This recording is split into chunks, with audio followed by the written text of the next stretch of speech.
Alexander the Great, also known as Alexander III of Macedon, was born in 356 BC in Pella, the ancient capital of Macedonia. He was the son of King Philip II of Macedon and his wife, Queen Olympia, who was the daughter of King Neoptolemus. Alexander was educated by the philosopher Aristotle, who taught him about philosophy, politics, and the arts. Early life and military training. As a young boy, Alexander showed a great interest in warfare and was fascinated by stories of great military leaders like Achilles and Heracles. He was also physically strong and had excellent horsemanship skills. At the age of 16, he was appointed as a regent by his father when he went to wage war against Byzantium. When Alexander was 18, his father was assassinated and he ascended to the throne. He immediately took control of the army and began to expand the Macedonian Empire.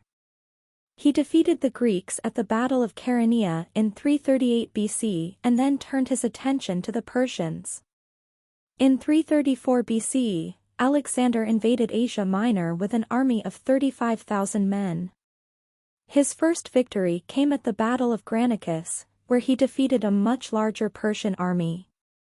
He then went on to capture the cities of Sardis, Ephesus, and Miletus before facing a major Persian army at Issus.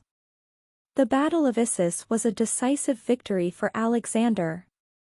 He captured the Persian king, Darius III, and his family, and secured control of Asia Minor. He then marched south into Syria and captured the cities of Tyre and Sidon before turning his attention to Egypt. In Egypt, Alexander was welcomed as a liberator and was crowned as pharaoh. He founded the city of Alexandria and then set his sights on the Persian heartland. Conquest of Persia and India. In 331 BC, Alexander marched into Mesopotamia and defeated the Persians at the Battle of Gaugamela. He captured Babylon and then went on to capture the Persian capital of Persepolis. Alexander continued his march eastward and entered India in 327 BC. He defeated the Indian king, Porus, at the Battle of Hydaspes, but his troops were exhausted and he was forced to turn back. Death and legacy. Alexander returned to Babylon in 323 BC and began to plan his next campaign, which would have been against the Arabian Peninsula.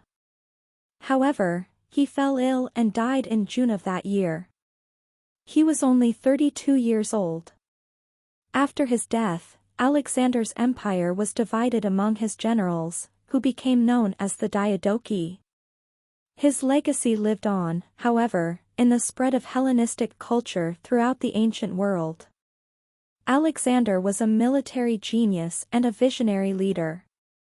He was known for his courage, his strategic mind, and his ability to inspire his troops. He was also a patron of the arts and sciences, and he founded many cities throughout his empire. Alexander's conquests changed the course of history and left a lasting impact on the world. He is still revered as one of the greatest military leaders of all time.